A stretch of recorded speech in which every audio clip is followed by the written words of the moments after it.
Buenas tardes, ahora sí, muchas gracias por estar aquí acompañándonos.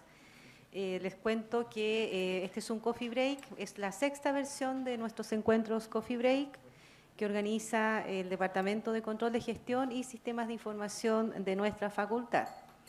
Me presento y los saludo también, mi nombre es Ruth Tapia, yo soy periodista y en esta oportunidad me corresponde moderar esta conversación y diálogo también con ustedes. El objetivo de estos encuentros siempre ha sido generar una participación conjunta en torno a inquietudes, consultas, preguntas respecto a áreas de interés común, que en este caso son las mesas de dinero. Por lo cual les agradecemos sinceramente la asistencia tanto a nuestros invitados como a ustedes y también los invito para que se sientan en la confianza suficiente para que podamos participar en conjunto en este diálogo. Les cuento también que siempre agradecemos a las empresas que nos apoyan en cada oportunidad y me corresponde hoy día saludar especialmente al Diario Financiero, Revista Momento Cero, Revista City, Despegar.com, OTIC de la Banca, Instituto Chileno Norteamericano, Symmetrix y Hotel César Business. Así que a ellos les agradecemos su permanente apoyo y también seguramente ustedes ya han visitado o podrán visitar posteriormente alguno de sus stands. También, antes de iniciar, les quería solicitar que tengan la gentileza de observar, de mirar y de responder una encuesta que nosotros entregamos siempre, donde nos interesa conocer la opinión de cada uno de ustedes respecto a cómo fue este coffee y a sus áreas de interés. Así que para nosotros es muy importante esas respuestas, porque también nos permite que ustedes puedan participar en una selección para obtener un 50% de beca en uno de nuestros diplomas de educación ejecutiva, por lo cual nos interesa por las dos cosas, tanto para conocerlos como para también conocer sus opiniones. Así que por favor no olviden de responderla. Y también les cuento que siempre sorteamos 2 suscripciones al Diario Financiero, que en esta oportunidad también lo vamos a hacer, y este equivale a una suscripción por 6 meses a este diario. Así que la entrega de ellas la vamos a hacer al final de esta conversación, después de un sorteo. Así que también entiendo que ustedes cada uno tiene un numerito, así que ahí les pido que lo guarden. También yo mencionaba a 2 personas y la verdad que Patricio Moreno y Mario Arana, que si bien no están, igual los menciono, porque les íbamos a hacer entrega de sus becas. Ellos participaron en un coffee break anterior, fueron seleccionados y van a tener la oportunidad de participar con nosotros en uno de nuestros diplomas que ellos ya escogieron. Así que, si bien no pudieron acompañarnos en esta oportunidad, espero que alguno de ustedes nos pueda acompañar en el próximo coffee break para poder hacer entrega de este certificado. Bien, vamos a dar comienzo a nuestro coffee, que en esta oportunidad hemos denominado Auditoría a Mesas de Dinero, Riesgos, Control y Estándares. En esta oportunidad, la verdad es que estamos muy complacidos de poder contar con un panel muy destacado de 4 expertos que en el fondo representan un esquema que queremos dar a conocer en esta oportunidad. Por un lado, la visión de la banca y por otro lado, la visión desde la consultoría con respecto a las mesas de dinero. Por ello, me corresponde saludar y dar las sinceras gracias a don Claudio Mondaca, de Banco de Chile, a don Dagoberto López, de Corbanca, a don Edgardo Durán y Rafael Maya, consultores de Deloitte. Así que muchas gracias por estar acá y posteriormente los voy a presentar a cada uno. Vamos a iniciar, como lo hacemos siempre, con una breve introducción al tema, señalando que en la actualidad los negocios que administran las mesas de dinero y los riesgos asociados a dicha operativa se han transformado en un tema de debate público, especialmente cuando se les relaciona con los mecanismos y las herramientas disponibles para auditar desde una perspectiva integral. El tema hoy es la gestión de una mesa de dinero. A la luz de las malas noticias, de las desafortunadas noticias de los mercados financieros internacionales en cuanto a las especulaciones y faltas de control, se hace necesario preguntarnos acerca de los riesgos financieros, entender las razones de las pérdidas y evaluar también cuán preparados estamos para enfrentarlos como desafíos de gestión. Bueno, por ello que en esta oportunidad esperamos contar con la posibilidad tanto de conocer la opinión de cada uno de nuestros invitados, como también de poder conversar con ellos. Les explico que esta modalidad en esta ocasión ha sido un poco distinta a otros coffee. Generalmente no hacemos presentación de los temas, sino que empezamos inmediatamente con las preguntas. No obstante, dada la especificidad del tema, vamos a pedirle a cada expositor que nos relate en unos 10 minutos, máximo de cada uno, respecto a los enfoques, tanto de la banca como desde la consultoría, con respecto a las mesas de dinero y al tema central que hemos citado hoy día. Comenzamos presentando a nuestros invitados, don Claudio Mondaca, ingeniero comercial de la Universidad de Chile, jefe de auditoría de riesgo de crédito y financiero del Banco de Chile. Don Dagoberto López, máster en Economía Financiera de la Universidad de Santiago, contador auditor, subgerente de Auditoría de Riesgos Financieros y Gestión Corbank. Don Edgardo Durán, MBA, candidato a MBA de la Universidad de Chile, ingeniero en Información y Control de Gestión y contador auditor de la Universidad de Chile, miembro del Global Association of Risk Professional, GARP, y por supuesto consultor de Deloitte, donde ha, entre varias de sus funciones de consultoría, focalizado en aspectos regulatorios, IFRS y mejores prácticas asociadas a Basilea II, entre varias que se mencionan. Y Rafael Maya, Master of Business Administration de la Universidad Adolfo Ibáñez, ingeniero comercial de la Universidad Mariano Egaña, miembro también de CARP, Senior Manager de la línea de servicios Capital Markets para el área de consultoría de Financial Advisory Service de Deloitte, entre varias de las otras tareas de consultoría que ejecuta Rafael, que por el tiempo se los comento solamente y después lo conversamos con él. Bien, vamos a iniciar las presentaciones con Claudio Mondaca, quien nos hace su exposición, que como señalamos vamos a tratar de que sean las más breves y concisas posibles para después iniciar la ronda de consultas y preguntas. Bueno, buenas noches. La idea es que en un breve tiempo darles una pincelada de qué es lo que son las mesas de dinero y qué son los aspectos más importantes que deberían preocuparnos a la hora de controlarlos, revisarlas y evitar algunos problemas que han surgido en el tiempo. Básicamente, les presento una mesa de dinero, no es particular la del Banco de Chile ni ningún otro banco de la plaza, sino que básicamente qué es lo que uno ve en la mesa de dinero, ve computadores, teléfonos, hartas pantallas, mucho movimiento, de repente se escuchan gritos, y básicamente las mesas de dinero, ¿por qué se han hecho famosas en el último tiempo? Básicamente por los desastres financieros que se han producido producto de sus operaciones. Y esos desastres financieros han ocurrido tanto en el país como en el exterior. Y aquí yo les quiero mostrar rápidamente, bueno, los operadores de mesa cuando se produce algún desastre financiero generalmente entran en pánico y ese pánico puede muchas veces involucrar que las pérdidas se acentúen.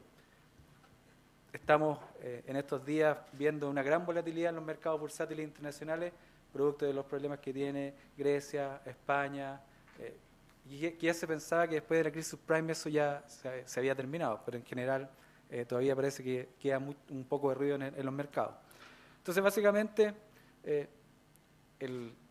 por la crisis subprime se perdieron en los mercados más de 250.000 millones de dólares por las hipotecas subprime, hipotecas basura, un negocio financiero de segunda generación asociado a crédito hipotecario y los simples créditos hipotecarios que nosotros tenemos en el país. En nuestro crédito hipotecario común y corriente se securitiza en Estados Unidos, se crearon la securitización de hipotecas subprime y llegó a ser un desastre financiero que no solamente involucró al mercado americano, sino que a gran parte del mundo. En Chile no nos pegó directamente por el riesgo de la hipoteca basura, pero se produjo una recesión más o menos importante que duró todo el año pasado. En la historia también dice que en el año 2008 el señor Jerome Kervel, operador de la mesa de dinero del Banco Société Générale, provocó pérdidas por 7.000 millones de dólares al banco. ¿Ya? Si bien la cantidad es muy importante y el banco no quebró, básicamente el banco Société Générale fue cuestionado, sus procesos internos de control fueron analizados, reevaluados, rediseñados. Una de las particularidades que tenía este señor era que él empezó siendo del back office, del área de operaciones, y llegó a ser operador de la mesa.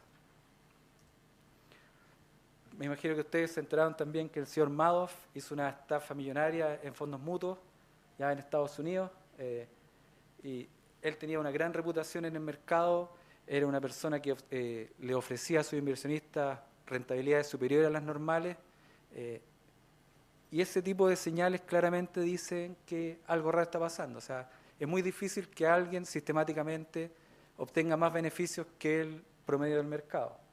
El señor Madoff tenía una estafa con los aportantes en los fondos mutuos, y cuando quedó al descubierto, bueno, hoy día está en juicio, está preso y está viendo cómo se van a recuperar las inversiones. Aquí en Chile se vieron afectados algunas corredoras de bolsa y algunos bancos de la plaza que tienen participación a nivel mundial. Vamos a emitir nombres para proteger a los inocentes, obviamente. Bueno, Enron fue uno de los casos emblemáticos. La mayor empresa distribuidora de energía de Estados Unidos quebró por pérdidas millonarias, básicamente por ocultar o mala confección de sus estados financieros. O sea, fueron capaces de ocultar dentro de la contabilidad las cifras, mostrando que la empresa estaba mucho mejor que en la realidad. Si nos vamos al mercado del cobre, al mundo de las operaciones de derivados de cobre, aquí tenemos al señor Yasuo Hamanaka, que era uno de los principales traders que operaban en la Bolsa de Metales de Londres. A él lo conocían como el señor 5%, porque su nivel de operación equivalía aproximadamente al 5% de las operaciones diarias del mercado. Él, en el año 96, provocó pérdidas por 2.600 millones de dólares de la compañía Sumitomo, debido a que realizó operaciones no autorizadas en la Bolsa de Metales de Londres. Este es más famoso todavía, el señor Nick Leeson, caso emblemático que en el año 95 provocó la pérdida, la quiebra del banco Barings, un banco con más de 100 años de historia. Su operador estrella que tenía en el mercado de Singapur, a los 28 años, provocó pérdidas por más de 1.300 millones de dólares del banco Barings y significó que el banco sencillamente quebró. Posterior a este hecho, el banco fue comprado por ING en 1 libra esterlina. O sea, 28 años, lo hizo súper bien, el problema fue que ocultó pérdidas por 1.300 millones de dólares. Bueno, otro operador de la Bolsa de Metales de Londres, que supuestamente trabajaba en representación del gobierno chino, apostó erróneamente a que el precio del cobre iba a caer, tomó la posición especulando hacia la caída, el precio se movió en contra de su posición y generó pérdidas por más de 800 millones de dólares. Otro operador de divisas estadounidense que trabajaba en el banco Allied Irish Bank fue acusado de falsificar documentos para encubrir malas inversiones y el resultado fue una pérdida para el banco de 750 millones de dólares. Otro gestor de fondos mutuos del banco británico, Morgan Grenfell, también provocó pérdidas por más de 220 millones de libras esterlinas, producto de realizar inversiones no autorizadas. Y este caballero lo que hacía, empleaba el dinero invertido en 3 grandes fondos europeos de la compañía para comprar acciones muy especulativas. O sea, tenemos operaciones en dólares, operaciones en cobre, en fondos mutuos, en acciones. ¿Ya? Nuestro mercado local se vio sacudido, no sé si ustedes se recuerdan, a lo mejor eran muy chicos, por el caso Corfo Berlin, cuando se descubrió que depósitos a plazo de la Corfo se estaban transando en el mercado secundario, cuando toda la inversión que tenía la Corfo tenía que mantenerla en una custodia, en su caja fuerte, en las dependencias de la Corfo. El jefe de la mesa de dinero de la Corfo tenía acceso a la caja fuerte, tenía un contacto en Berlín, un otro operador, y empezó a pasarle los depósitos a plazo. Esto generó, como dice ahí, la segunda, este es el titular genuino, fuerte impacto en los mercados, se cuestionó el rol de la Corfo, se cuestionó el rol de las AFP, de los bancos, de las compañías de seguros, las corredoras de bolsa, y ahí, bueno, dice, por ejemplo, el ministro Izaguirre, el ministro de Hacienda de esa época, claramente decía, hay instituciones financieras que sabían perfectamente la situación de Inverlink y aceptaron los documentos. O sea, ahí el manto de duda al sistema financiero como tal quedó claramente establecido. Bueno, en el año 94 nosotros también tuvimos nuestro caso asociado a las operaciones de cobre. Ahí Juan Pablo Dávila generó pérdidas por 217 millones de dólares a la empresa. No significó la pérdida, la quiebra de Codelco, pero nos dimos cuenta que efectivamente Juan Pablo Dávila era el único operador que entendía el negocio, operaba desde su casa, era capaz de los errores que cometió, porque generalmente cuando ocurren estos problemas son por errores de los operadores. Y como ellos manejan mejor su negocio que nadie, son capaces de ocultar el error sin que nadie lo descubra. Él operaba solo, operaba en su casa. Al parecer, él decía cómo se tenían que contabilizar las operaciones, no había un control por oposición. Y los jefes en realidad no entendían mucho de qué se trataba. Y hasta que Juan Pablo Dávila dijo que se había perdido las lucas, hasta ahí nos enteramos todos, ¿ya? ¿Y por qué pasa eso? Porque básicamente, me imagino que a lo mejor ustedes lo han escuchado, las mesas de dinero son consideradas cajas negras, ¿ya? Y si bien ustedes saben, las cajas negras no son negras, sino que son naranjas, en general una mesa de dinero es algo que nadie sabe mucho qué es lo que pasa adentro, los operadores son vistos como personas con otra estirpe, otro garbo, y en general, si en una compañía nosotros todavía seguimos considerando que la mesa de dinero es una caja negra, vamos a estar expuestos, a lo mejor no a pérdidas tan millonarias, pero sí a pérdidas no deseadas y que no nos van a servir para la estabilidad futura y la futura marcha de la compañía. Muchas gracias. Muchas gracias. Bueno, yo creo que nos dejó hartas inquietudes, así que vamos a continuar con Dagoberto para ver de qué manera continuamos también con este desarrollo. Gracias. Bueno, como decía Ruth, ¿cierto? Mi nombre es Dagoberto López, trabajo en Corbanca en el área de auditoría de riesgo financiero. Me toca ver también algunos temas de auditoría de gestión del banco, de algunas filiales, y también me toca auditar la sucursal de Nueva York, básicamente en los mismos temas financieros. Voy a tratar de darles mejores noticias que las que les dio Claudio, puras malas noticias, puros desastres. De hecho, haciendo un poco memoria, el de Codelco efectivamente está dentro de uno de los 20 mayores desastres dentro de la historia de los mercados financieros. Chile ahí está representado, no podíamos fallar en eso. Así que, bien.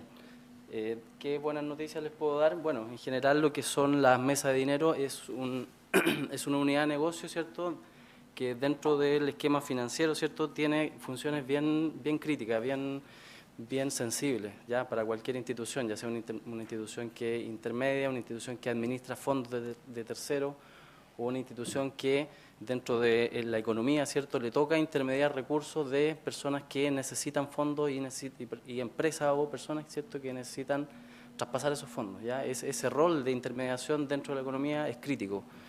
Por lo tanto, es muy importante que dentro de estas instituciones financieras, por cierto, la mesa de dinero ocupa un lugar muy importante, toda vez que se le asignan a ese centro, de esa unidad de negocio, funciones que son importantes y que nadie más desarrolla dentro de esas instituciones, ¿ya? El fondeo, por ejemplo, ¿ya? Conseguir la captación de los recursos, ¿ya? La colocación de esos recursos, ¿ya? Cómo vamos a hacer frente a las necesidades de liquidez. Todas esas son funciones que tratamos de ir identificando dentro de lo que es el esquema del diploma, y a cada una de esas funciones tratar de ir viendo cuáles son los riesgos que tienen. Y después de eso, cómo vamos a tratar de acotar esos riesgos, cómo los vamos a mitigar, qué controles hay para probar o qué pruebas vamos a desarrollar para ver si esos controles, ¿cierto?, son o no efectivos. En esta mirada de riesgo, entonces, que hice una lista de dos partes. La primera, que en la slide que ven ahí son los riesgos que de alguna manera podemos medir, ¿ya? Los riesgos financieros y los riesgos crediticios uno podría decir que son medibles, ¿ya? Y voy a volver en y una segunda parte de esta lista en donde hay riesgos que la verdad que no podemos medir, pero no por eso dejan de ser importantes, ¿ya? Riesgos operacionales, riesgos de tipo legal, regulatorio, riesgo reputacional, ¿ya? También es importante y también afecta a una mesa de dinero, y riesgo estratégico en el sentido de tomar malas decisiones. Vuelvo entonces a los que se pueden medir. Los que se pueden medir son los que más típicamente nos toca ver, ¿cierto? En la universidad, en los cursos, en los diplomas, nos toca ver que hay riesgos financieros, ¿cierto? Y los riesgos financieros uno los puede desagregar, los puede simplificar o complejizar tanto como uno quiera, ¿ya? El riesgo mercado uno lo puede abrir en riesgo tasa, el de tasa uno lo puede abrir en riesgo base, riesgo de spread, ¿ya? Riesgo de distintas monedas, de tasas fijas, flotantes, ¿ya? El riesgo de tasa uno también lo puede abrir por tramo. El riesgo de tasa de corto plazo puede ser súper distinto del riesgo de tasa que uno ve en ciertos mercados de mediano o largo plazo, ¿ya? En general, la medición o la identificación de los riesgos obviamente va a depender de la complejidad del negocio que estemos y de la industria en la cual estemos operando, ¿ya? En qué mercado estamos operando. El riesgo moneda, también el riesgo precio, va a depender, ¿cierto?, de en qué mesa estamos. Es importante que en esta parte del diploma en particular, por lo menos en lo que nos toca ver con Claudio y el resto de los profesores, que creo que es rescatable, es tratar de diferenciar y conocer el negocio. Yo creo que el mensaje aquí de profesor, ¿cierto? Me toca hacer un módulo de lo que son las pruebas de riesgo operacional, es que aprendamos a identificar cuál es el negocio, en qué negocio estamos, qué es lo que se está haciendo en la mesa de dinero. Como decía Claudio, las personas que trabajan en la mesa podrían ser personas que tienen un nivel distinto, quizás un poco de glamour, ¿cierto? Una pega que podría ser bastante envidiada, pero dentro de eso, viéndola por dentro, viéndola de cerca, hartos años me ha tocado eso, al final ve que son personas comunes y corrientes que sí tienen una pega distinta, sí entran más temprano, se van más temprano también, pero dentro del rato que están ahí tienen que dar al 100, ¿ya? Y dentro de eso toman decisiones. Y en esa toma de decisiones hay días buenos y días malos, días que se equivocan y días que la chuntan, ¿cierto? Nuestra misión, ¿cierto?, o la idea de esto, por lo menos en mi rol de auditor, no es tratar de que ellos, ¿cierto?, ganen plata, ¿cierto?, o generen o desarrollen las funciones que están ahí en forma infinita, y tampoco tomando cualquier tipo de riesgo, ¿ya? La intención de nosotros en nuestro rol de auditoría es justamente que ellos tengan la cancha rayada, ¿ya? Se trata de personas que están muy, ¿cierto?, propicias o muy propensas, si uno podría decir, a tomar riesgo. Obviamente los modelos de incentivo también los empujan a que estas personas puedan, ¿cierto?, querer tomar más riesgo del que corresponde, pero obviamente lo importante es que tengan una cancha que esté bien rayada. Esa es la importancia, ¿cierto?, de tener bien los riesgos bien identificados y medidos también. El riesgo de liquidez, bueno, como dentro de los riesgos financieros uno podría decir que los riesgos de mercado, tasa, moneda, son riesgos, ¿cierto?, que hacen perder plata. El riesgo de liquidez no, porque el riesgo de liquidez mata a una institución. O sea, ese es como el ataque al corazón que le puede dar a cualquier institución. Una crisis de liquidez, ¿ya?, o una corrida bancaria en ese sentido es el equivalente a un ataque al corazón. Las instituciones quiebran por eso. El riesgo crediticio, bueno, uno también lo puede descomponer, uno también lo puede entender o asimilar de distintas maneras. El riesgo emisor es el que uno encuentra cuando uno se compra un papel, ¿cierto? Y el riesgo emisor se produce cuando ese emisor quiebra o sencillamente baja la categoría de riesgo, ¿cierto? Uno va a perder toda vez que va a reconocer una pérdida, ¿cierto?, en la valorización de ese papel. Y también tenemos riesgos que son importantes que tienen que ver con la contraparte. Cuando nosotros hacemos transacciones, ¿cierto?, se pueden producir desfases entre la entrega y recibir, ¿cierto?, y pagar los valores. Esos desfases también, sobre todo si consideramos que estamos operando en mercados internacionales, también podrían hacernos incurrir en una pérdida. Del segundo grupo, entonces, contarles que el riesgo operacional podría decirse que al cual le dedicamos más tiempo en términos de entenderlo, tratar de, en lo posible, de medirlo. Es muy difícil medir el riesgo operacional, pero sí tratar de desarrollar pruebas y desarrollar controles que lo mitiguen, ¿ya? Nunca vamos a llegar a un escenario en donde podamos nosotros mitigar 100% el riesgo. Siempre va a haber una probabilidad menor en algunos negocios, mayor en otros, en donde vamos a incurrir un riesgo operacional.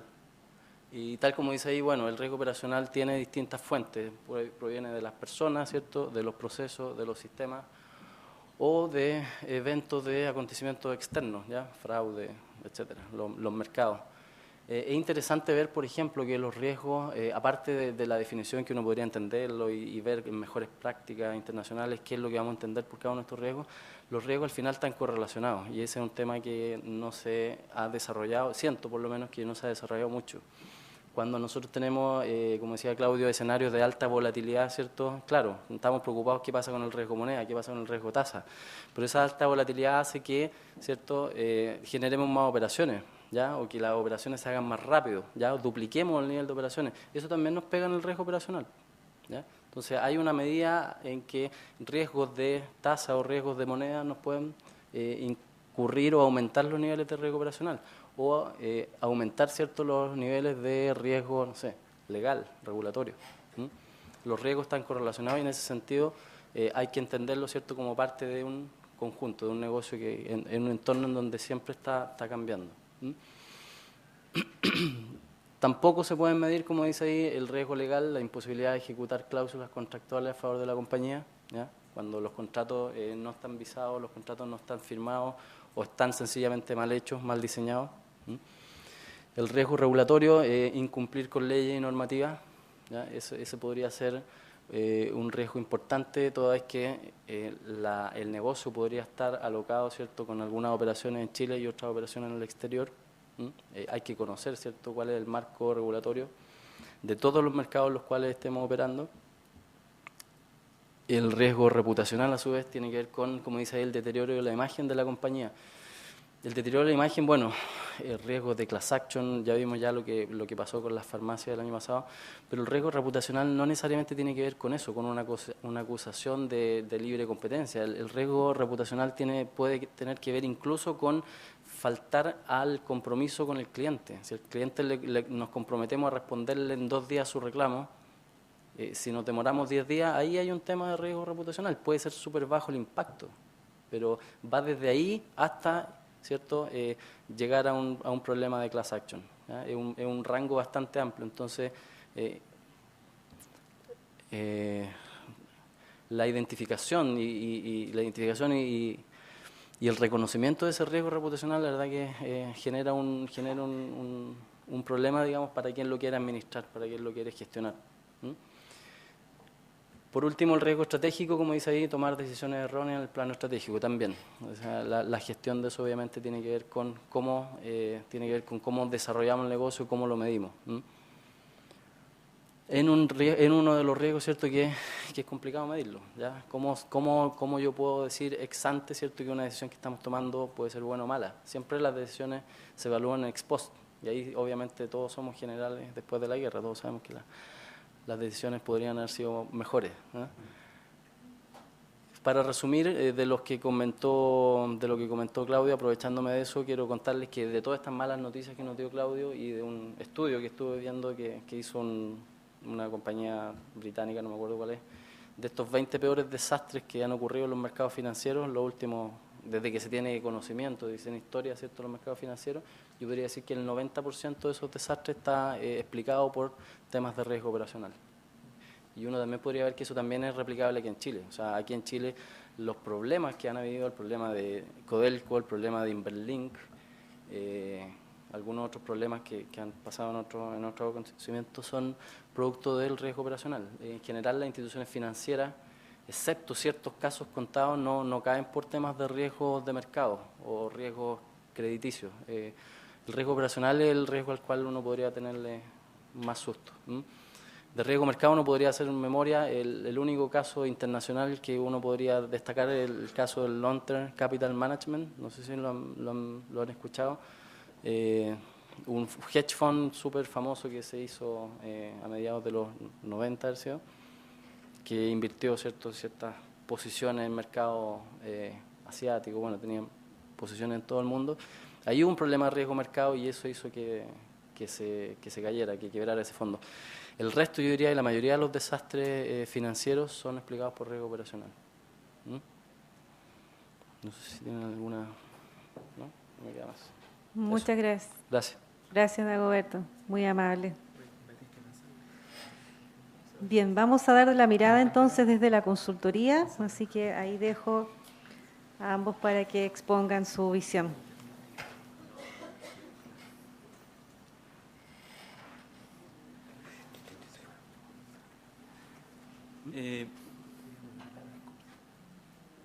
¿Quiénes son de auditoría interna? ¿Hay alguien de auditoría interna acá? Sí, hay gente allá. Bueno, nosotros fuimos invitados por la universidad, hemos participado con ellos, y para dar una visión de lo que estaban comentando los caballeros acá, y voy a complementar la presentación de ellos con el tema de procesos. Vamos a simplificar un poco lo que es una mesa, y esta mesa no funciona sola. O sea, la mesa, hay un directorio, hay gente detrás de esta mesa que la está dirigiendo. Y nosotros, cuando hacemos consultoría y vamos a visitar una mesa, consideramos todo lo que es estrategia y políticas definidas por el directorio, por la administración, como cualquier otro proceso.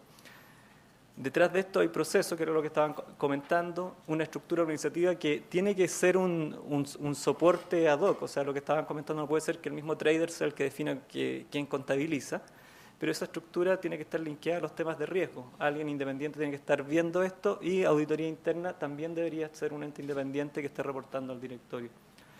Es muy importante lo que hay informes de gestión. Nosotros tenemos una mesa que lo hace muy bien, lo hace muy mal, pero si no tengo unos reportes estructurados que fluyen hacia el directorio, hacia alguien que no tiene idea de lo que es una mesa, va a estar todo mal. O sea, yo tengo que, en el fondo, yo siempre cuando parto mis cursos, lo que es una mesa de dinero es comprar barato y vender caro, es comprar papas baratas y venderlas más caras. Eso es el concepto. Que hay unas fórmulas más complicadas para valorizar cosas, es otra historia, pero disculpen la simplicidad, pero trato de aterrizarlo en ese mundo.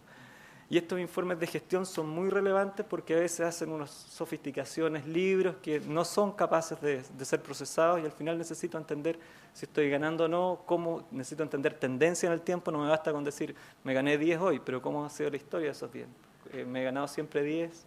Etcétera. Las metodologías de cálculo que hay detrás de todo esto, cómo calculo lo que son los valores, y qué procesos de control hay sobre esas metodologías, y qué tecnologías de información o soporte tengo sobre esto. Eso es nuestra visión integral sobre cualquier proceso de riesgo. Ahora, en lo concreto que es la mesa, que este sector que está acá, nosotros nos encontramos en una mesa que hay canales por donde los traders están operando. Puede ser teléfono, a través de broker, aquí Datatec, Terminal Bolsa, etcétera, pero también la red de sucursales de internet es un punto donde tú puedes comprar. El banco al día de hoy, que vas por internet y compras y vendes dólares, es un canal adicional. El proceso genérico para lo que es la contratación, en todo lo que es contratación, yo tengo que primero saber con quién voy a operar. O sea, tengo que conocer a mi contraparte, especialmente en productos sofisticados, y súper importante lo que es líneas de crédito. Y una vez que está aprobado este personaje, bueno, el trader tiene que hacer pricing. ¿Qué es lo que es pricing? O sea, ver si estoy comprando o vendiendo esta papa bien, o sea, está bien valorizado o no. Me están diciendo, oye, te vendo la papa a 100 pesos, ¿serán 100, serán 80, serán 110? Entonces ese pricing lo está haciendo, y muchas veces lo hacen en planilla Excel, muchas veces lo hacen en productos sofisticados, y son cosas que hay que ir controlando. Y lo otro importante en el control es el insert. Los traders quieren comprar y estar vendiendo y ganar rápidamente, pero el insert se olvida. Muchas veces queda en el cajón, nunca se registró, nunca te enteraste que pasó algo, especialmente los productos derivados donde no hay un flujo de caja al inicio y te enteras 6 meses después que hizo un swap donde te vienen a cobrar. O de repente y se fue y perdiste plata, etcétera. Y una cosa, eso es una operación, pero no basta con una operación. El trader tiene que gestionar una posición. O sea, gestionar una posición en moneda, en tasa, etcétera. Después que hace el proceso, pasamos el proceso de contratación, nos vamos a lo que es soporte operativo, todo lo que comentaba, eventos. Todas estas operaciones tienen como comprar y vender papas, pero esta papa tiene algunos eventos adicionales. Tengo que fijar el dólar, tengo que fijar la UF, tengo que hacer algún adendo, algún contrato. Toda esta visión tengo que tenerla y controlarla en todos estos procesos. ¿Quién confirma la operación? Aquí hay dos contrapartes. O sea, el mercado chileno está confirmando todas las operaciones y quién la está liquidando, el reporte de contabilidad. Este es el soporte operativo, lo que es el mundo back office. Y lo que les comentaba que está acá arriba, los informes de gestión que tienen que tener una lógica hacia quién estamos informando. Finalmente, esto está sobre el control de riesgo y soporte de infraestructuras comunes, que son lo que es datos de mercado, el dólar, la UEF, riesgo operativo, que ya los comentaron, riesgo de mercado, sistemas de confirmación y pagos y cobros, sistemas de garantía, que es algo ahora que hay unas normativas asociadas a netting, cómo nos afecta el tema del netting, impuestos que a veces se olvidan, hay transacciones internacionales o transacciones que se hacen tarde más y nunca que tienen un efecto en impuestos. ¿Cómo gestiono mis clientes? Hay que recordar que la mesa normalmente es una unidad independiente y tiene su propia tabla de clientes, pero hay clientes que tienen cuenta corriente, que tienen otro tipo de inversiones y hay que hacerlos conversar y todo esto tiene que estar linkeado, y el sistema de contabilidad. Eso es una visión a nivel de proceso de lo que estaba comentando, que dentro de todo esto están todos los riesgos que se había comentado, todos los desastres están en esta foto desde un punto de vista de proceso. ¿Qué está pasando en el mercado? Que bueno, Rafael en las preguntas les va a comentar algunos temas asociados a lo que es IFRS, cobertura, y lo que se viene un poco más es Basilea, que también es parte, entiendo, del diplomado. ¿Y qué pasa en Basilea? Y me quise centrar en un ejemplo, que la gente que trabaja en todo lo que es mesa de dinero o lo está auditando o está revisando, tiene que tener una visión integral como la que estamos comentando ahora, no tiene por qué saberlo todo, pero sí tener noción de lo que estamos hablando. Y lo que es en riesgo de mercado, puse un ejemplo de lo que nosotros hacemos cuando vamos a revisar riesgo de mercado y lo que les van a exigir especialmente a los auditores internos en cuanto a revisión de modelos. Voy a pasar esto muy rápidamente. Hay que entender el ámbito de aplicación, tipo de instrumentos, qué es lo que es negociación, qué es lo que es banking. Esto se relaciona mucho con IFRS, lo que hay que las clasificaciones asociadas, las exposiciones, las tengo por producto, cómo está la distribución de riesgo actual. A veces no necesito saber de riesgo, pero sí necesito saber las medidas. Y muchas veces puedo en forma agregada decir, oye, pero ¿dónde están mis riesgos? ¿En qué tipo de instrumento? ¿En qué unidad de negocio? ¿En qué mesa? Etcétera. Y también lo que les comentaba, hay que tener claro cuál es la tendencia, esto en el tiempo. No me basta con saber la foto al día de hoy, pero cómo ha sido este comportamiento. Entonces, lo que comentaba, si siempre ha tenido resultados extraordinarios positivos, en realidad es raro, lo que comentaba Claudia. Políticas y organización, para asegurarme que el mundo de riesgo de crédito está bien, tiene que estar montado en una estructura de dirección, la alta dirección informada, y una estructura ad hoc, como lo comentaba al inicio.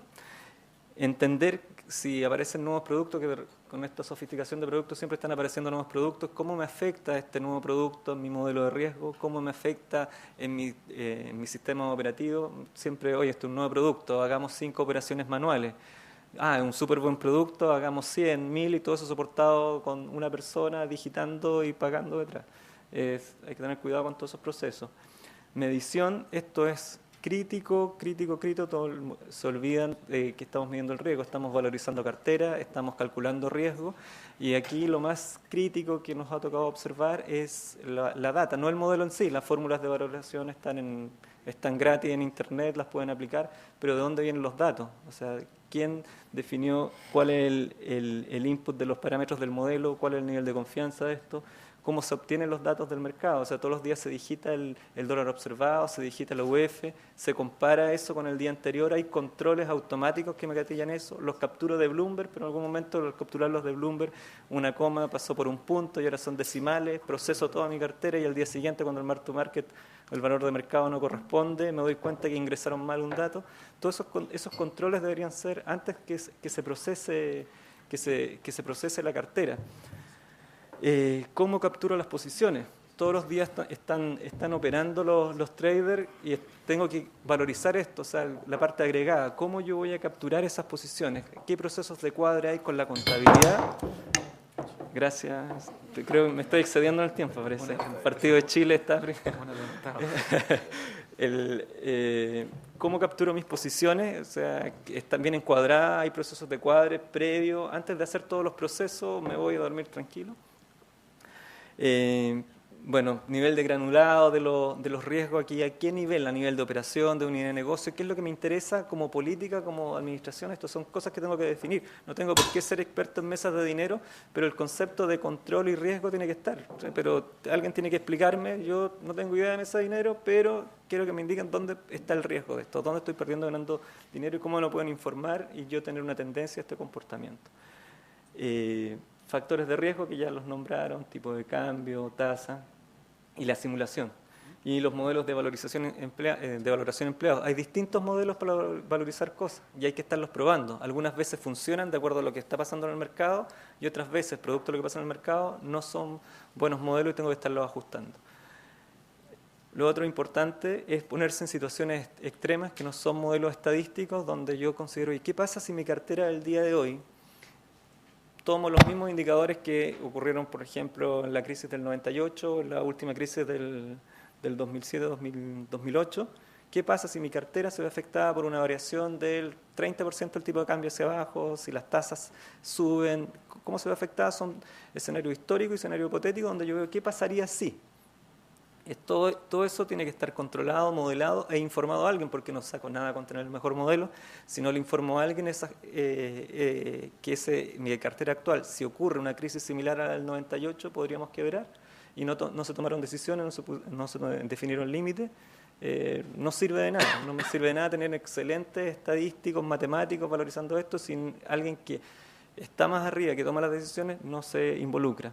Backtesting, que para nosotros es la madre del cordero, porque en resumidas cuentas me dice los resultados reales versus los que me dijo el modelo. Entonces estoy comparando siempre lo que yo dije, mañana voy a perder 10 y al día siguiente realmente perdí 10. No, perdí 9, me parece razonable, pero si gané 500 tampoco es bueno, porque tiene que haber una relación entre lo que me dice el modelo que yo espero perder y la pérdida real.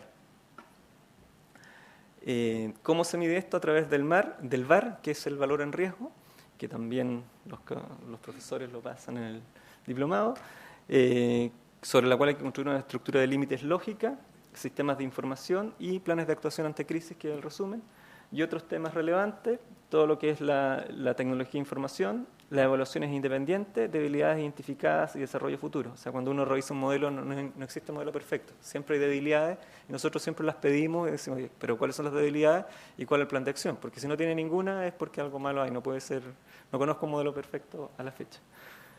Y lo más importante acá son las evaluaciones independientes, que es tanto de la auditoría externa, empresas consultoras, y de auditoría interna. Cuando en el futuro venga Basilea, van a tener exigencias asociadas a cada uno de estos. Los grupos de auditoría interna no tienen por qué saber esto, pueden contratar consultoría especializada para hacer esto. Y puse algunos ejemplos de informes que me ha tocado observar, o sea, que son de auditoría interna y externos, que para asustar, por eso pregunté quién era de auditoría interna, que pensé que tenía más gente, pero hay cosas que son interesantes en pruebas realizadas, por ejemplo, acá en los modelos.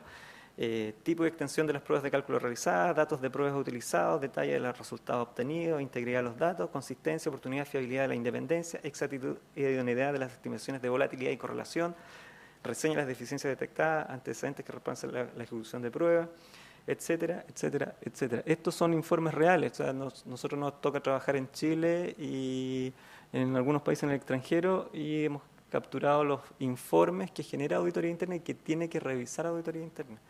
No tiene por qué ser experto en esto, insisto, pero sí hay que entender cómo funciona una mesa, dónde están los riesgos y por eso la importancia del diplomado. Y eso. Muchas gracias. Ahora esperamos que Rafael nos exponga o está contenida en las dos presentaciones. Perfecto, muy bien, muchas gracias. Bien, si me permiten, voy a plantear las primeras inquietudes y después les doy la posibilidad de que también ustedes puedan participar. Quería empezar con Claudio, por favor, de que tú nos puedas responder. ¿Cuál sería el impacto de las operaciones financieras en el mercado local? Bueno, un poco a través de la exposición que ustedes escucharon y lo que yo les dije, en realidad yo les dije muy malas noticias, pero de los errores se ha aprendido, se ha mejorado mucho. Yo diría que el desarrollo que tiene hoy día las operaciones financieras en el mercado local cada vez es más importante.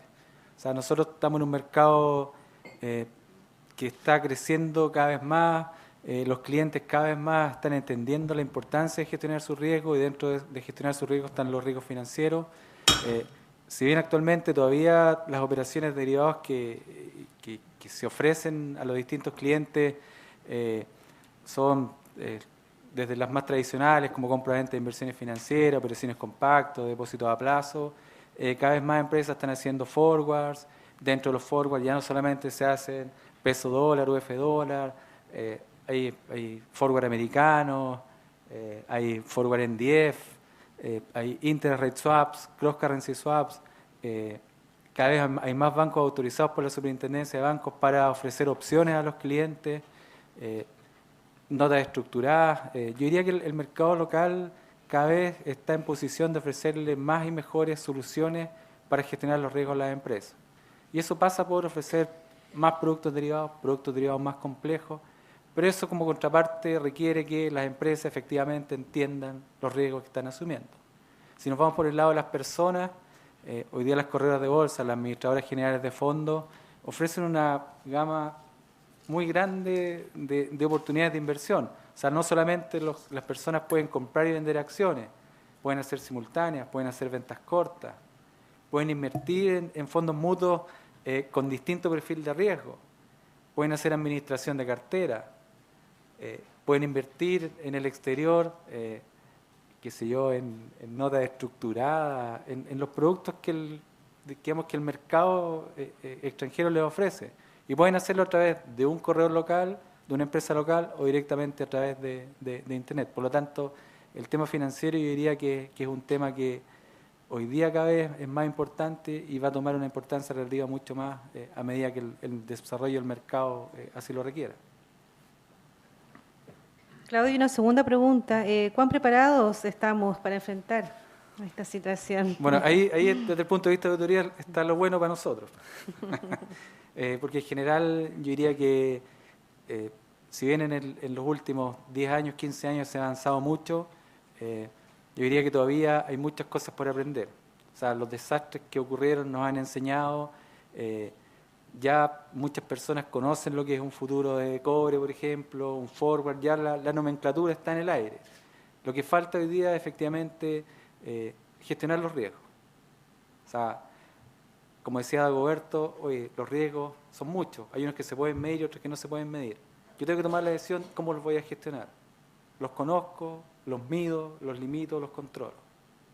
O sea, si hoy día, a mí me tocó una anécdota, muchos años atrás en una participación, asistí a una de las charlas de ICARE y había un empresario importante que le pedía al ministro, o sea, al presidente del Banco Central que interviniera el tipo de cambio, porque el tipo de cambio no está favoreciendo a las empresas exportadoras en ese momento. O sea, probablemente un buen gerente de finanzas le hubiera ofrecido un derivado para protegerse de las fluctuaciones del tipo de cambio. O sea, y no esperar que la autoridad sea la que, de alguna manera, esté ayudando al modelo exportador, al modelo importador. Entonces, yo diría que todavía, para algún tipo de empresa, todavía falta un poco de conocer más, entender los riesgos, gestionarlos, conocer los productos y acercarse. Bueno, nosotros trabajamos en banco con Dagoberto y los bancos dan buenas opciones para gestionar muchos riesgos, pero muchas personas todavía piensan que la mesa de dinero es una caja negra, por lo tanto, si despejamos esa duda, entramos a un mundo en que efectivamente podemos gestionar adecuadamente todos los riesgos de las compañías. Muchas gracias, Claudio. Dagoberto, si me permites también ahora formularte dos preguntas. La primera, ¿por qué es importante gestionar los riesgos? Y la segunda, ¿qué problemas de control se visualizan en las operaciones? Bueno, ¿aló? ¿Se escucha? La primera pregunta, ¿por qué es importante gestionar los riesgos? Yo creo que porque estamos dentro de un mercado que es muy competitivo, ¿cierto? El mercado financiero, ¿cierto? Es un mercado que en Chile lo podemos entender como un mercado pequeño en comparación quizás con otros países de la región, pero no por eso menos competitivo y dentro de eso yo diría que la respuesta principal es porque el riesgo produce dolor, o sea, el riesgo nos produce una pérdida, el riesgo nos hace nos produce un daño patrimonial, ya sea del momento que reconocemos una pérdida que puede ser contable, puede ser una pérdida que puede ser implícita, que no la podemos dimensionar, ¿cierto? No podemos cuantificar en algunos casos cuánto nos costó implementar un control para no caernos de nuevo en la misma, tropezar con la misma piedra, pero en general yo creo que el riesgo hay que gestionarlo porque nos produce dolor, nos produce un daño patrimonial. Por último, en algunas instituciones, ¿cierto? Y en general en todas las mesas de dinero, las lucas que se están transando ahí no son de los traders, ¿ya? Entonces son lucas que no son mías, por lo tanto las tengo que cuidar más como si fueran lucas mías. Esa es como, para ser un poco más coloquial la respuesta. Muchas gracias. La segunda pregunta, La perdón, segunda es, ¿qué problemas de control se visualizan en las operaciones? Los problemas de control que se visualizan más habituales dentro de lo que son las operaciones financieras, diría yo que tienen que ver en los procesos de negociaciones y de ingreso a los sistemas. Uno podría decir que, o podría reseñar algunos estudios que ha hecho el Banco Santander a nivel mundial. El principal problema de las mesas de dinero, en términos de números de problemas, no así de impacto monetario, se podría estar dando justamente en la negociación, en el momento en que los traders, ¿cierto?, cierran las operaciones con el mercado, ya sea por teléfono o a través de sistemas transaccionales, y en el momento en que esas operaciones ingresan a los sistemas de la compañía. Ahí uno podría decir que se producen varias situaciones de riesgo. Si les doy un ejemplo, en el fondo, si queremos cerrar un swap de tasa de interés o un cross-currency swap a 10 años con pago, no sé, trimestrales en una tasa en LIBOR y la otra en pesos, por ejemplo, el trader podría tener en algunos casos que ingresar cada uno de esos flujos al sistema, ¿ya? Tiene que ingresar los flujos, tiene que ingresar los nocionales, tiene que ingresar las tasas, tiene que ingresar las convenciones de cada uno de esos. Entonces, ingresar una sola transacción, para la cual pudo haberse demorado, no sé, media mañana en prepararla, ingresarla también tiene un grado de complejidad y un grado de manualidad, ¿cierto?, que hace que se equivoquen. Estamos ante personas que están atentas al mercado, están atentas a lo que está pasando en la pantalla 1, en la pantalla 2, viendo las noticias de Bloomberg, ¿cierto?, cerrando transacciones, otras transacciones que tienen pendientes, y más encima tienen que también estar ingresando esas transacciones a los sistemas. Obviamente hay altas probabilidades de que se equivoquen, y eso no está dentro de los cálculos del negocio, que se pueden equivocar y se van a seguir equivocando. Lo importante es qué controles o qué calidad de controles tenemos para detectar esos errores y poder corregirlos a tiempo. Otro tipo de errores también se pueden producir, o problemas en el procesamiento de las transacciones, en las liquidaciones puntualmente, sobre todo cuando tenemos transacciones de operaciones o papeles que estamos comprando o vendiendo en otros mercados.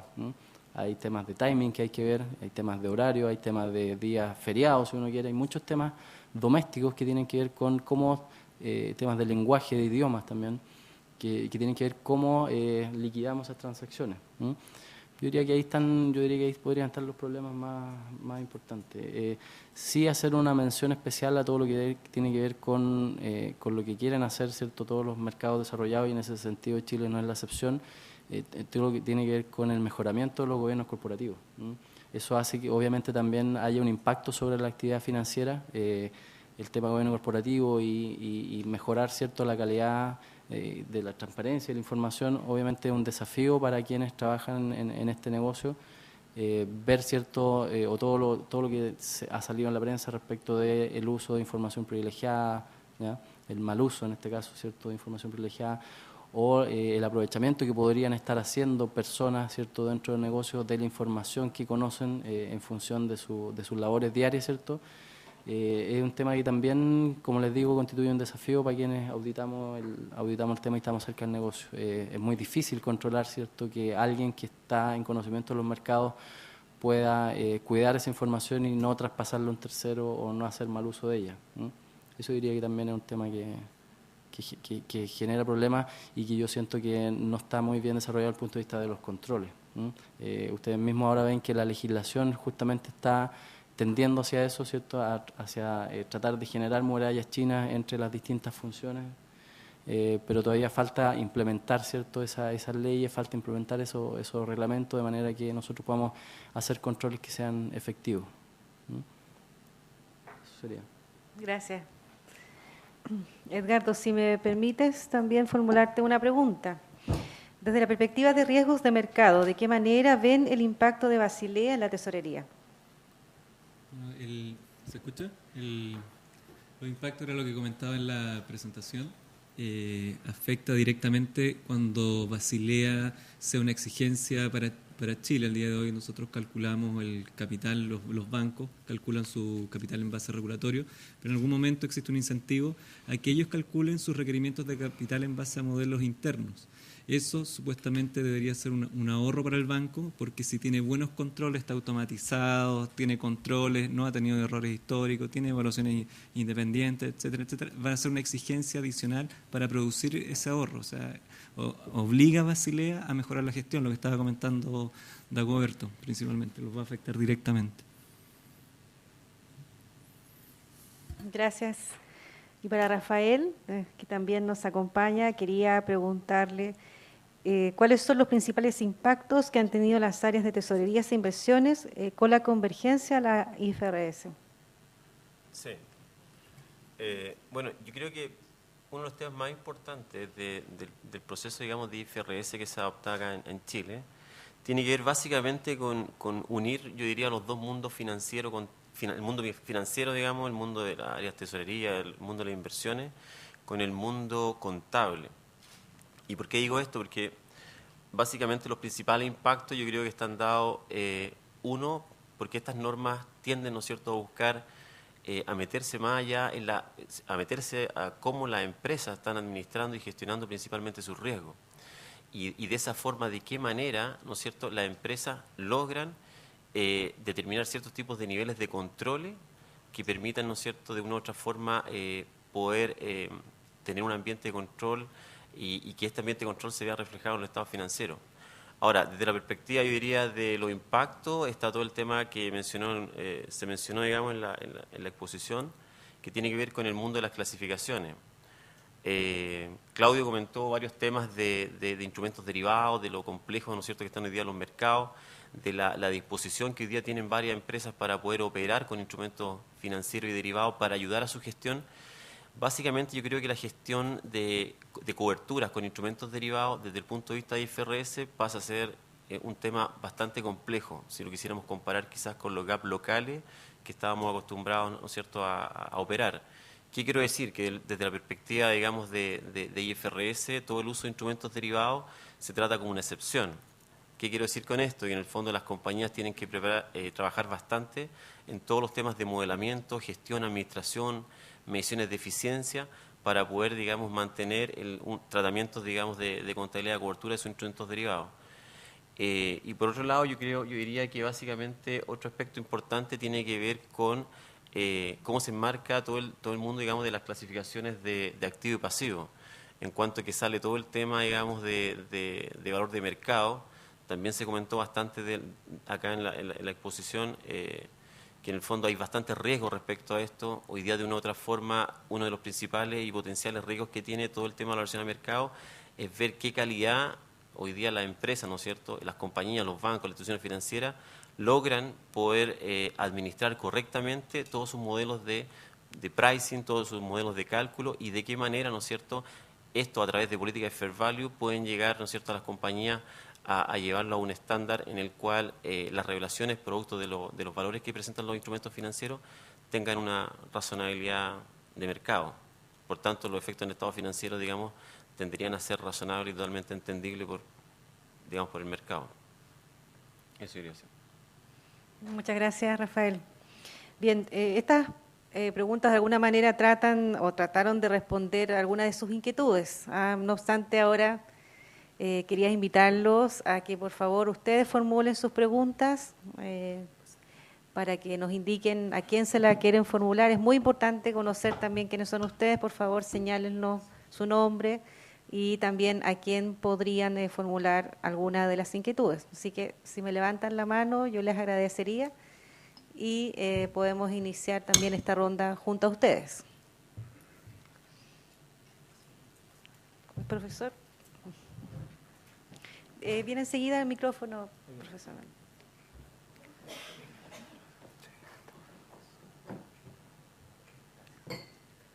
Hola, muy buenas tardes. Yo soy Leonardo Torres, soy profesor de acá de la facultad. Tengo una pequeña inquietud y es a propósito de la definición que se establece del instrumento derivado, de que es un instrumento que requiere una contabilización dual, las dos partes deben contabilizar al mismo tiempo. En el caso de los swaps, que corresponden a un instrumento, digamos, que se negocia over the counter, ¿no? El banco toma una posición normalmente y la contraparte es una empresa. Muchas empresas tienen mesas de dinero. El problema está en que el registro del banco no necesariamente está siendo igual al registro de la empresa, los valores son distintos. Muchas empresas seguramente les piden a ustedes los valores de los swaps. El entregar el valor del swap a veces representa sincerar los spreads y sincerar muchos temas que el banco no quiere sincerar. Y por otro lado tenemos que la empresa, si no obtiene los valores periódicos de parte del banco, empieza a utilizar sus propias hipótesis para hacer los cálculos. La pregunta va para las dos partes, para los bancos y para la empresa consultora. Para el banco la pregunta es, ¿están las empresas en este momento pidiéndoles a ustedes las valorizaciones de los instrumentos derivados o no? Y para la empresa consultora, ¿qué están haciendo las empresas consultoras con las valoraciones, al apreciar las valoraciones de los swaps o de otros instrumentos similares? ¿Ha habido mucha diferencia? ¿Hay una labor de circularización o de confirmación con la banca respecto al valor que están mostrando las empresas? Eso, gracias. Leonardo. No, la verdad que las empresas en general no acostumbran a pedir el valor al cual un banco podría tener registrado en sus libros. No es habitual. No sé si tú, Claudio. Sí. No, y es básicamente porque hoy día los bancos se rigen por IFRS, pero las empresas no. O sea, la simetría contable hoy día es súper grande. Ellos se rigen por la norma del Colegio de Contadores, Boletín técnico 57. Claro, por el boletín técnico. Y básicamente no hay fair value, los bancos tienen que calcular fair value todos los días, pero en general por lo menos no llega esa solicitud a los bancos que trabajamos nosotros dos. Sí, independiente de eso, sí. Aun cuando estemos bancos, empresas y toda la industria en un esquema full IFRS, yo diría que efectivamente, tal como tú dices, el valor de un mismo derivado no va a ser el mismo. O sea, lo que nos da IFRS es justamente esa posibilidad de que el valor justo, el valor razonable, ¿cierto? El fair value que reconozcamos pueda ser construido de acuerdo a métricas internas, ¿no? Y en ese sentido, obviamente, la métrica que podría tener un banco en términos de los inputs que utiliza para valorizar eso, sin duda pueden ser distintas de los inputs que usa una empresa. Hay, como decía Claudia, hay asimetrías de información que hacen que podamos tener precios un poco más finos, ¿ya? Hay que tomar en cuenta también que los bancos en ese sentido, en materia de swaps y de contratos de derivados, obviamente siempre van a tratar de alguna manera recoger los riesgos, ¿cierto?, de esta empresa para poder gestionarlo. Por lo tanto, están obligados desde el punto de vista del mercado financiero a tener precios mucho más finos. Podría ocurrir en algunos casos en donde ya tengamos algún tipo de problema de morosidad, algún cliente que se está liquidando, que pueda tener algún tipo de problema y ya en el fondo le vamos a cerrar la línea. Claro, ahí uno podría decir que puede explicitar, ¿cierto?, el valor, pero no es habitual. Claro, desde el punto de vista, yo te diría, de consultoría o de auditoría, digamos, yo te podría comentar que efectivamente hoy día muchas empresas, y sobre todo grandes empresas, que operan con este tipo de instrumentos, swaps o cross currency, cualquier instrumento, digamos, que tiene mucho flujo de valorizaciones un poco complejas quizás, hoy día, producto de esta convergencia, están todos, digamos, obligados a valorizar a mercado. Y una pequeña acotación en el fondo, no obstante que los boletines técnicos 57, es decir, la norma antes de IFRS, también establecen el registro a mark to market de los derivados. El punto es que el problema es que el mercado, digamos, está convergiendo y está entendiendo qué significa esto, y hoy día recién las empresas, digamos, están entendiendo lo que es el mark to market. ¿Qué quiero decir con eso? Que las empresas que no valoraban a mark to market bajo el gap local estaban en falta, punto uno. Segundo, hoy día que muchas empresas están bajo IFRS, efectivamente una problemática. ¿Y por qué una problemática el tema? Porque de una u otra forma, claro, el primer input que pueden tener es pedirle a los bancos, mándame la confirmación del derivado que contraté contigo. Claro, los bancos generalmente la envían cuando se les pide y esto generalmente son procesos una vez al año, para el cierre de diciembre. La problemática con IFRS es que esto es periódico y en cada fecha de reporting, es decir, mensual o trimestral. Y eso obliga hoy día a las compañías a tener que determinar sus propios valores de mercado. Y esto es un problema porque las compañías en el fondo no están preparadas o no están dispuestas, digamos, quizás a invertir en desarrollar alguna área interna que pueda modelar o hacer estas valorizaciones.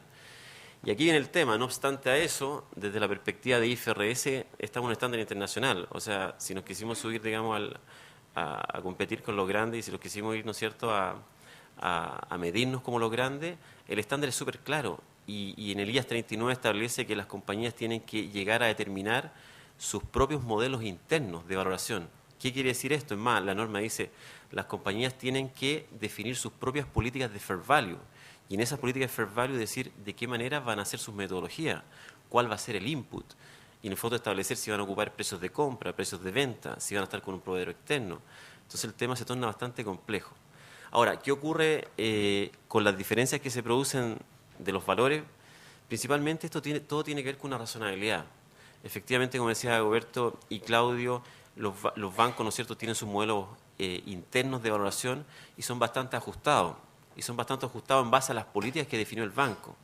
¿Qué ocurre? Que si una compañía establece, ¿no es cierto?, quizás tomar a un proveedor externo que le valorice estos valores por política, bueno, y obviamente esa empresa externa cumpla con todos los requisitos que establece, digamos, la superintendencia y la normativa contable, financiera contable, obviamente esos valores a mercado pasan a ser su mejor proxy, su mejor aproximación, por tanto es totalmente válido.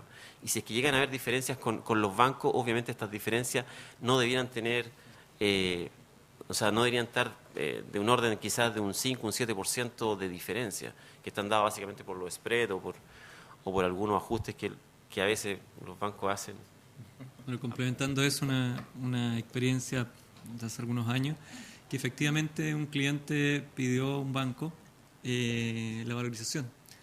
Y la discusión interna fue qué se le entregaba porque iban a ver cuánto le estaban marginando en la operación.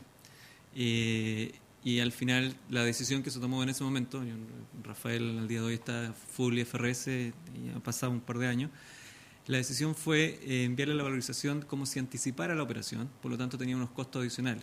La información depende de quién sea tu contraparte. Si tu contraparte es una otra institución, ese anticipo es marginal. Si es una empresa, tú puedes marginar más. Entonces, la decisión que se tomó fue enviar la información como si anticipara, es decir, no era el mismo valor interno. No sé si te sirve la respuesta. La verdad que a mí me corresponde también presentar al profesor Torres, porque el profesor Leonardo Torres es nuestro presidente del Comité Técnico IFRS de la Universidad de Chile. Así que gracias, profesor, también por su pregunta. Bien, los invito por favor a que me señalen otra inquietud.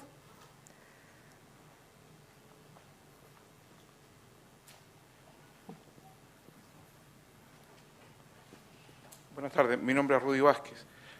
Alguien, o más de alguien, señaló que el 90% de los problemas que están asociados a los riesgos tenía que ver con los procesos. Y en la parte de los procesos parece que es transversal, porque todas las compañías tienen los mismos problemas.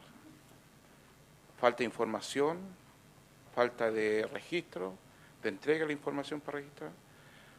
Ahora, tanto internamente como los auditores externos conocen esta información. ¿Cómo puede ser proporcionada esta información a un nivel de la alta gerencia para que se tomen las decisiones? Porque no han habido una crisis, o sea, tuvimos el 1998, tuvimos la crisis asiática. 10 años después tenemos esta otra crisis y al final pareciera que fuera solamente una colusión, o sea, es cierto. Podemos tener una serie de riesgos acotados y procesos y programas, pero cuando hay colusiones no hay ningún programa que resista eso. Ahora, los riesgos se mitigan siempre, pero pareciera que hay problemas de proceso y problemas de ejecución de los controles o una mejor gestión de los controles como estaban señalando. Entonces, hoy día, ¿cuáles son las buenas noticias en general? Porque Chile, a través de la AFP, tiene un gran capital de todos los chilenos que están siendo invertidos en Chile y en el extranjero. ¿Cómo cautelamos como instituciones financieras y como auditores que ese tipo de inversiones sean adecuadamente resguardadas, con modelos propios, modelos externos? El tema del IFRS es un tema que llegó a complejizar un poco más el tema, pero también a transparentarlo. Y ahí yo no entiendo por qué las compañías bancarias no pueden transparentar esta información. El fair value está asociado básicamente donde hay mercados activos. Los mercados activos, un fair value de un externo, si no se basa en información de pizarra, no es un mercado activo. Entonces, el fair value también tendría un 7%, un 5%, estaría siendo desvirtuado de alguna forma, porque tendríamos que sumar todas las diferencias que habrían en el mercado. Entonces, ¿qué es lo que debería suceder en la práctica para que esto se mejorara? O sea, desde el punto de vista de los procesos, ahí, ¿cuál es la recomendación?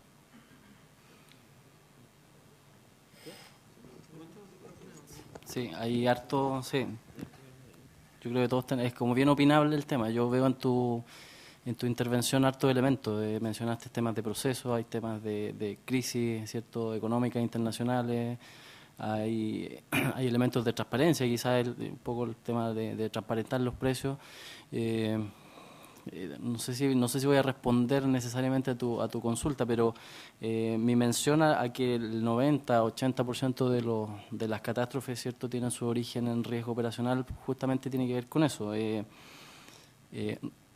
Problemas y como lo definíamos, ¿cierto?, el riesgo operacional tiene 4 elementos, que son las personas, ¿cierto?, los sistemas, los procesos y los acontecimientos externos. Si uno ve eso, la gama de problemas que se pueden producir, la gama de cosas que pueden salir mal dentro de un negocio tan dinámico como este, la verdad que es muy grande. O sea, si bien podemos mejorar en materia de cómo nos comunicamos y en el sentido de cómo los sistemas pueden hacer cálculos rápidos o pueden procesar mucha información, este negocio es tan dinámico que eso no obsta, ¿cierto? Eso no detiene, ¿cierto?, la ocurrencia de errores.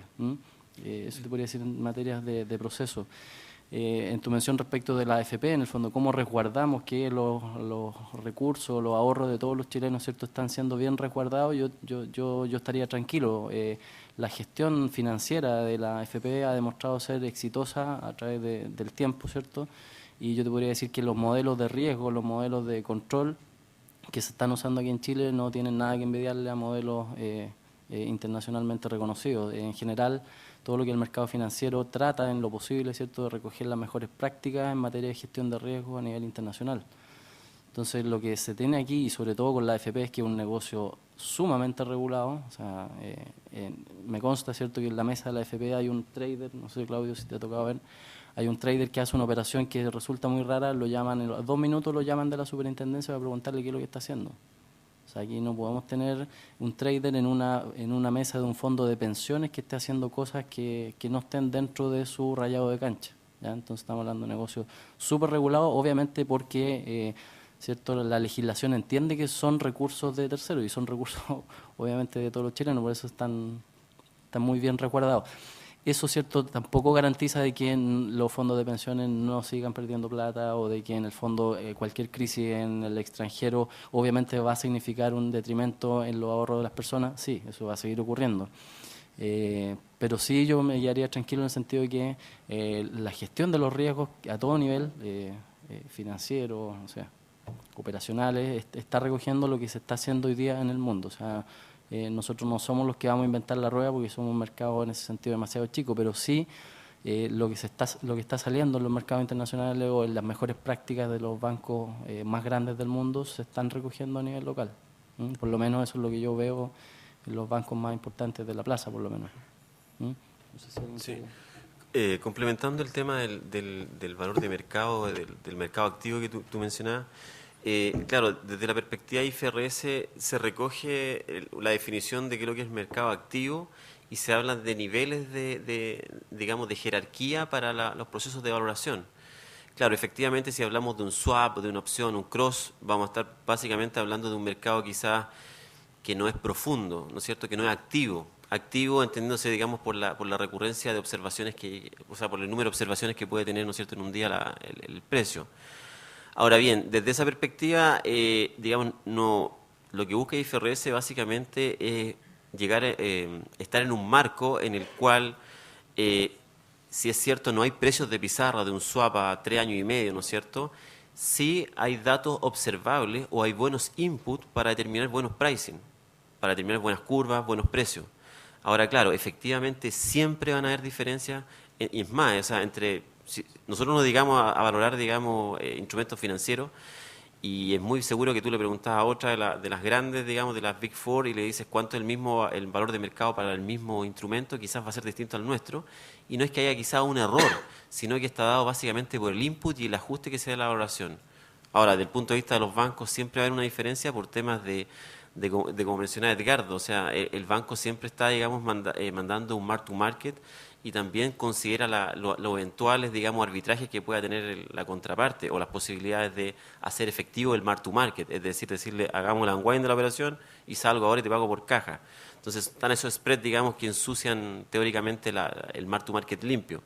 Pero al mismo tiempo, por eso decía que es tan importante que las políticas que se definan por parte de las compañías es el marco de acción y por ese lado, digamos, donde hay la regulación. Y por la parte de proceso, dentro de las mejores prácticas está Basilea. Ya muchos bancos están adoptando errores y lo están registrando. Me explico. Pasa mucho en las tesorerías que ingresan una operación, se equivocaron y la vuelven a ingresar y la vuelven a ingresar. Esos ingresos quedan registrados y son contabilizados como pérdidas en una base de pérdida que en el futuro se quiere tener historia, una ventana suficiente con profundidad histórica estadística para hacer estimaciones probabilísticas de cuánto podría perder por ese error. Quizás no perdiste dinero en ese ingreso, pero en algún punto podrías equivocarte y efectivamente no darte cuenta y registrar mal la operación. Entonces, hay esfuerzo, especialmente la banca que lleva la delantera en esto, en lo que es riesgo operacional, de ir registrando eventos, no solamente los castigos los puedo ir a buscar en una cuenta contable y tengo la historia, pero también están registrando eventos de errores de ingreso, eventos de ingresos fuera de horario, que no hay un error, pero si como lo ingresó fuera de horario, pudo haber tenido una pérdida que no gestionó la posición. Yo ingresé una operación que me afecta una posición y por tener un desfase de 1 hora, 2 horas, 3 horas, hay modelos que están ya guardando esos datos para poner controles, señor trader, ¿por qué usted históricamente está repitiendo el ingreso de las operaciones 10 veces? ¿O por qué, señor, usted la está ingresando fuera de horario? Entonces esos controles ya están, los traders se están quedando más tarde, están sufriendo por las mejores prácticas. No es una regulación como una norma, una circular, pero sí las mejores prácticas tienden a mitigar de cierta forma ese proceso. Bueno, y para complementar un poco más, básicamente yo puedo generar un proceso, diseñarlo, probarlo, establecer controles, establecer los sistemas, la forma en que vamos a operar, pero al final pasa por las personas. O sea, si la persona que tiene que hacer el proceso, tiene que controlar el proceso, no conoce los riesgos, no conoce los productos, difícil va a poder hacer un control efectivo. Si en mi proceso de selección del personal yo no soy riguroso, a lo mejor estoy exponiéndome a un fraude. Generalmente, como tú lo mencionaste, cuando se produce un fraude no hay ningún mecanismo de control que lo detecte hasta que se produzca. ¿Por qué? Porque el sistema de control no está pensado en que las mismas personas de la empresa van a hacer algún mal uso de la información, de los sistemas, etcétera. Entonces yo diría que básicamente para mejorar en este aspecto del control es la capacitación, entender el negocio, visualizar los riesgos. De hecho yo en las clases que hago de repente les digo a mis alumnos que perfectamente se puede atravesar un día un elefante rosado por el frente de ellos y no lo van a ver. Porque todos sabemos que los elefantes son café o negro. Nadie se imagina un elefante rosado. Entonces el día que se les cruce por delante, no lo van a ver. Si no conocen el riesgo, no visualizaron el control, no pudieron, digamos, actuar a tiempo. Y en relación a los precios, como mencionaba el profesor, hoy día el mercado local, básicamente las operaciones son OTC. Eso significa que no son over the counter y es una negociación directa entre, en este caso, el banco y una empresa. No hay precios públicos. En los mercados más desarrollados, que las transacciones se hacen a través de la bolsa, los precios son públicos. O sea, las cotizaciones del cobre, del el algodón, el petróleo, todos saben que un futuro de petróleo a 6 meses más se transa a tal precio. Acá no, aquí como son negociaciones directas entre dos partes, es un traje a la medida. Y de alguna manera están incorporados todos los riesgos que está asumiendo el banco por gestionarle el riesgo a las empresas. Entonces, en la medida que el mercado siga funcionando en el esquema OTC, probablemente la transparencia de la información no va a ser pura. En algún grado de desarrollo mayor, en algún futuro que no se sabe cuándo, probablemente a lo mejor va a haber más información. Pública disponible por lo menos, porque los bancos manejan mucha información. Muchas gracias. Bueno, me imagino que te sientes como con todas las respuestas en esta oportunidad planteadas, porque la verdad que ha sido muy extenso y les agradezco a todos la posibilidad de esta gama de miradas. ¿Tienen otra consulta, por favor?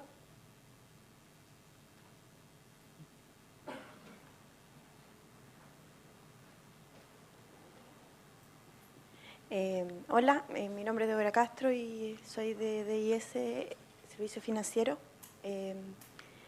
Mi tema básicamente, me llamó la atención la respuesta con respecto a los controles o los riesgos, o el registro que podría existir cuando uno no registra a lo mejor los movimientos posteriores o los ajustes que podrían existir algunas liquidaciones. Por ejemplo, estos ajustes podían diluirse por los montos, por el porcentaje que tiene la empresa. Entonces, al registrarlo, los ajustes podrían ser mínimos en volumen y no presentar un riesgo real, pero al acumularse en el tiempo podríamos llegar a una crisis y podríamos reconocer un gran fraude. Estos montos, si yo veo el riesgo, podrían estar en un 0,01%, pero al pasarlo a dinero es importante. ¿Qué método o qué porcentaje me permite no ver estos riesgos diluidos en a lo mejor un control contable, un control de liquidación donde yo no voy a ver y va a estar dentro de los estándares permitidos? ¿Qué método me permite llegar a no perder, a no cometer el error de estar viendo un fraude y no verlo, no ver el elefante rosado? A ver, básicamente en el tema de los registros, de los errores, ahí lo importante es yo tener establecidos ciertos controles en base a cuadratura, regularmente hacer, si es necesario algún arqueo, identificar qué persona está cometiendo el error, preguntar por qué se produce el error, qué pasa con esos saldos que quedan de repente como en el aire, porque justamente la quiebra del banco Barings, y esto la historia fue así, el operador de Singapur tenía acceso a crear cuentas contables en Singapur. Entonces le pidieron que creara una cuenta para contabilizar los errores, ya porque se equivocaban muchas veces en las transacciones, cometían errores, y eso se los tenían que informar a la casa matriz en Londres. Entonces en Londres no tenían un sistema ad hoc para procesar tantos errores pequeños, así se los veían en Londres. Y le pidieron, oye, crea una cuenta especial para los errores. Él la creó y después le dijeron, ¿sabes qué? Mejor vamos a centralizar de nuevo el control de los errores, mándame acá todos los pequeños errores que ustedes cometan.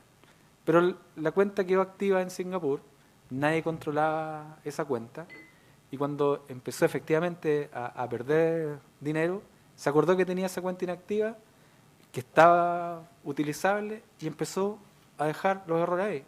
Y en Londres felices, porque ya no tenían errores. ¿Ya? La suma de todos esos pequeños errores, al cabo de más o menos un año, significó que el banco quebrara. Por lo tanto, cualquier error, por mínimo que sea, yo tengo que revisarlo. Si yo trabajo en un área de auditoría, en el fondo, un error que uno puede cometer como auditor es confiar demasiado en las personas. ¿Ya? Esto no quiere decir que nos vamos a ir al otro lado, que no le quedemos a nadie, sino que en el fondo uno tiene que, de alguna manera, ser capaz de discriminar. Oye, uno siempre conversa con los auditados, establece una especie de perfil psicológico, si no lo quisiera llamar, y decir, oye, la materialidad de tanto monto lo vamos a empezar a revisar. Pero ¿sabes qué? Estos montos más chicos, veamos qué es lo que pasa. Oye, ¿sabes qué? A lo mejor es necesario que hagan un análisis de la cuenta. ¿Ya? ¿Por qué ocurre? ¿Por qué se equivocan siempre? ¿Y quién se equivoca? ¿Ya? Porque eso muchas veces alguien se va a dar cuenta que nadie está revisando esa cuenta, nadie está preocupando de eso, y un asiento contable distinto, se imputan las platas por otro lado, se sacan, y al final se puede perder muchas lucas. O sea, lo peor que uno puede pedir es una receta de la materialidad. ¿Ya? O sea, no, si a mí me dijeron que sobre cierto monto yo audito. Porque probablemente si fue por menos, el fraude se produjo igual, la pérdida se produjo igual, y a todos nos van a preguntar, bueno, ¿y dónde está la auditoría? Si al final esa es la pregunta que... Entonces, yo diría que el criterio, el preocuparse, ver si son repetitivos, buscar otro tipo de comportamientos asociados a estos, entre comillas, pequeños errores que se pueden producir. ¿Ya? Y aquí algo básico es la segregación de funciones. ¿Ya? Porque si no hay segregación de funciones, es muy complicado asegurar un correcto control de las operaciones.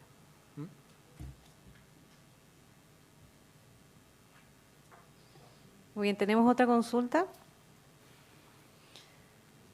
Muy bien, me parece que no. Yo les pido por favor un aplauso para nuestros invitados.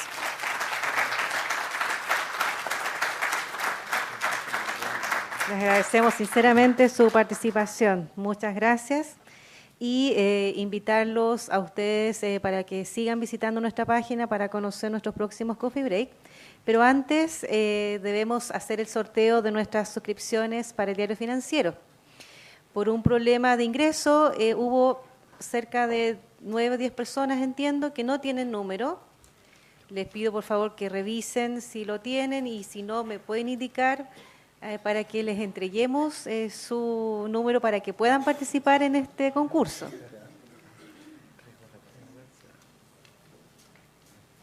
Son cerca de 9 o 10 personas, si no me equivoco, Carlos, ¿verdad?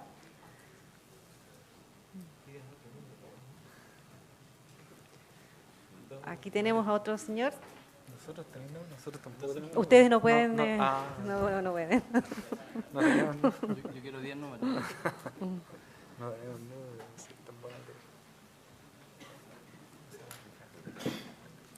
Y si uno ya tiene, por favor no pida otro.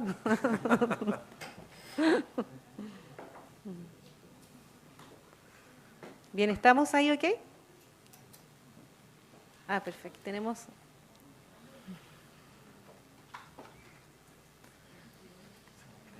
Bien, todos tienen su número, entonces vamos a hacer el sorteo. Les vamos a pedir a nuestros invitados, por favor, que ustedes que dos de ustedes escojan el número premiado. A ver si puede ser Rafael y Dagoberto, ¿qué les parece? Para ver.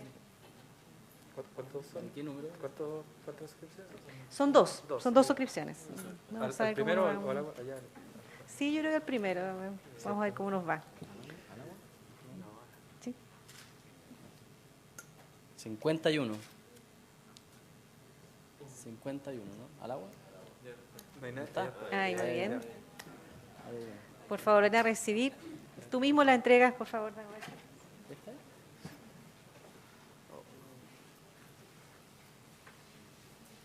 Y le damos un aplauso también para el señor que salió beneficiado.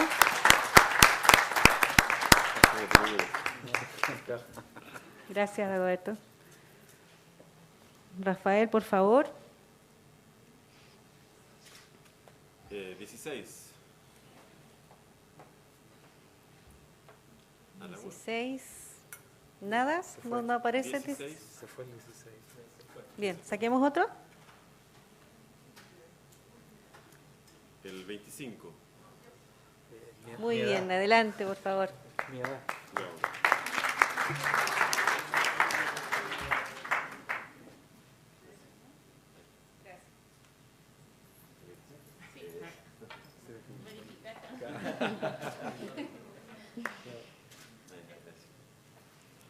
Muy bien, muchas gracias. Les agradezco su participación, gracias por venir y los invito ahora a que nos tomemos un café. Muchas gracias, buenas noches.